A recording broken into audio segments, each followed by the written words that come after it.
One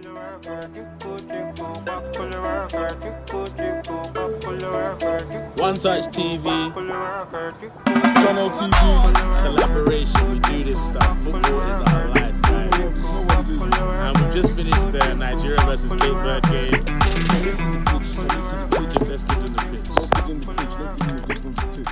How do I do this? Forget about the pitch. Forget about the pitch. We Yeah. can't show the pitch right now, but it was. a You'll good see game. some images of the pitch when you're actually watching it, guys. Yeah. But 1-1. What's your thoughts on the game, first of all? Man, 1-1. It was a very, very nervy game.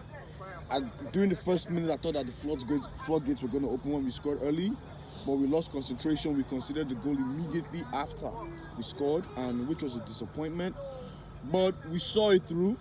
We got over the finish line. We qualified for the playoffs. Football is a result business. It's not about, sometimes you can perform well and lose. Sometimes you can perform badly and still win. That's the game. That's the nature of the game. But I'm happy that at least we made it to the playoffs and we can see where we go from there.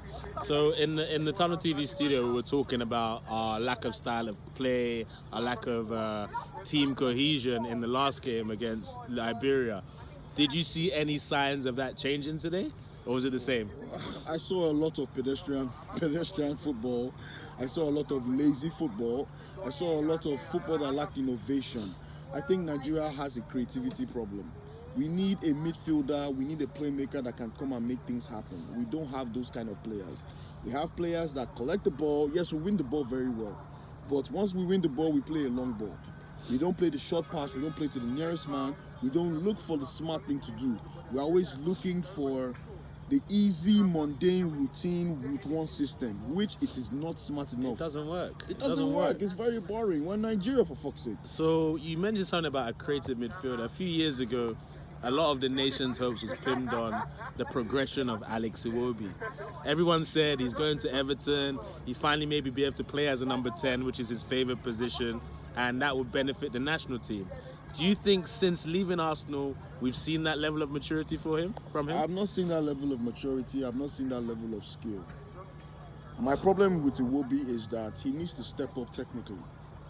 Iwobi is a footballer that I expected a more advanced football brain. But for me, he still looks like an average player.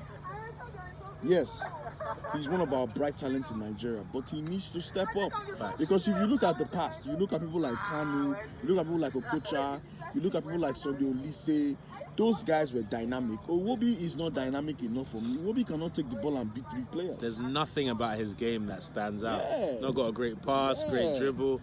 I think personally he looks better as a wide man than in the middle of the park. Yeah. With more time, more space on the ball, I think as a wide man he's better suited.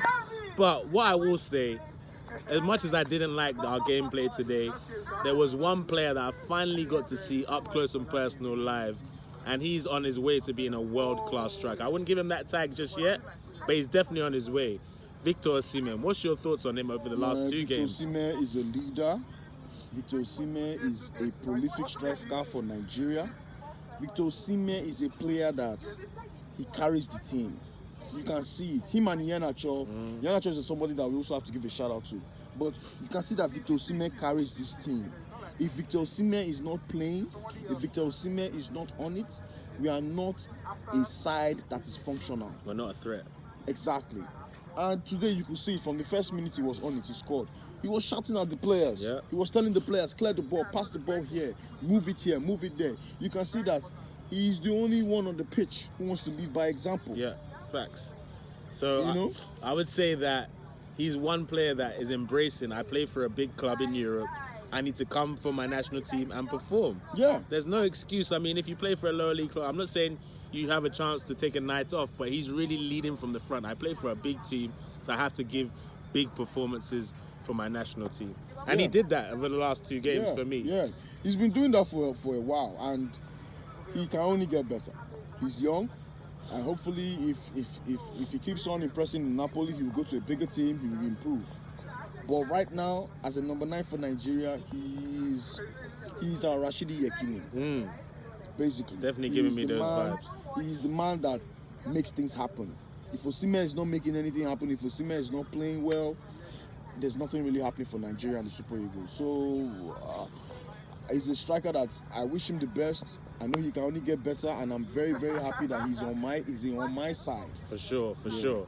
And speaking on strikers, today was the homecoming of, I guess, an international Nigerian legend, our top scorer. I wouldn't call him a International. legend. I wouldn't either, but his accolades for Nigeria, top scorer, you could argue that he is a legend. Do you think his introduction from the start was justified today? I don't think it was justified today. He missed a couple chances. He looked very lazy. It looked like he has been out of form. It looks like he's not even in the groove of things. Do you understand? So, you know, for me, Igalo is just a bonus. Igalo should be starting off the bench. He should be that guy in the dressing room, gingering the players, motivating the players. Impact player. Do you understand? He's not a player that should be starting. For sure. We lost a lot today when Iheanacho did not start. I don't know why Iheanacho did not start. We lost a lot of guile. We lost a lot of smartness. Pace. We lost a lot of intelligence and a little bit of creativity, because when Iheanacho plays, he's a creative player. And we saw that when he came on, we started to look dangerous again. Yeah. We looked like we were gonna potentially nick a goal. So I think Igalo doesn't provide anything. Playing with Igalo, you are defending without one player. He's a -1 on the pitch, and for me, he should be coming off the bench if we are going to involve him. Okay, well, 1-1. We're through to the playoffs. What can we expect going forward with this national team, bro? Well, I'm expecting a lucky draw, an easy draw, a draw that will favor us. But I'm also expecting us to improve. I want us to improve immediately, because we're not looking like a team that can walk over teams. Yeah. We're not looking like a team that is in control of matches. We're looking like a team that just plays and waits for anything to happen. Yeah. That's the way we look. And honestly speaking, we really need to improve going forward. Defensively, we are okay, but the set piece goal we scored due to lack of concentration was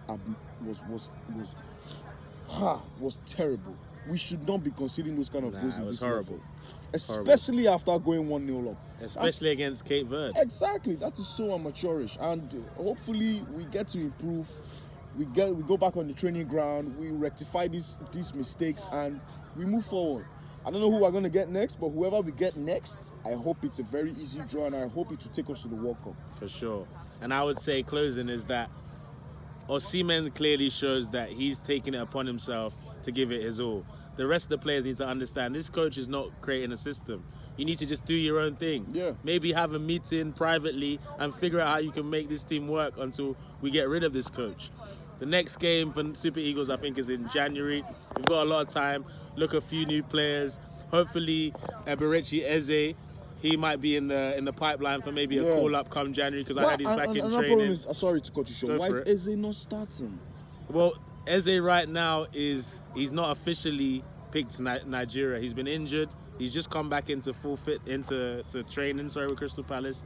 Not quite full fitness yet. I mean Chukwueze, sorry, not Chukwueze. That's a player that I'm surprised we did not see today. I think we saw Onyeka before we saw Chukwueze. We've not seen him in any of these fixtures. He's the one guy that I know can get us off our seats with dribbles, turns, cutbacks, chops, all those sort of things. Everyone that's watching, like, comment, share, and subscribe to the channel. But I want you to let me know in the comments, when was the last time you remember watching a Nigerian game and you were like, oh, hey, oh, hey. We really need to improve. We do, man.